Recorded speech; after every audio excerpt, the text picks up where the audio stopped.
The 103rd Grey Cup is in the books. Kirk Penton along with Steve Simmons here. And I'm wondering, at the end of this season, at the end of this championship game, what are your thoughts?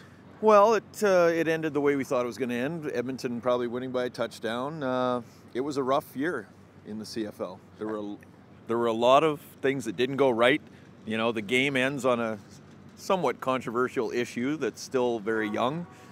I think it kind of sums up the whole year in a way. Well, the funny thing about this game was, from my perspective, was the first half was all offense, and neither team gave any semblance of a view that they could stop each other. And then all of a sudden, in the second half, neither team could move the ball at all, and it became all about defense. And then it comes down to, of all things, this is the first time in sports history that a football championship will be won on a coach's challenge. And Chris Jones had been 0 for 6 during the regular season too. He didn't get a single one right.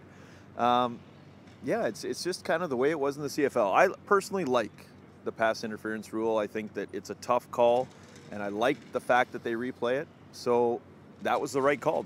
He grabbed the guy's arm, so they got it right. Imagine if that replay had been playing all night and the Ottawa RedBlacks were going home with the Grey Cup. It would have been a much worse mark on the CFL. Well, I think we've seen that before. I don't like the rule personally. Yeah. I don't like the fact. I think it's a good rule to challenge pass interference. I don't like the idea you challenge it if there isn't pass interference. It's like the opposite of a challenge. But I think this game will be remembered more for that, and the fact that Ottawa, the Cinderella story of the league this year, didn't get, to finish the job. The best team won the Grey Cup, which is kind of the goal at the beginning of the year, is it not?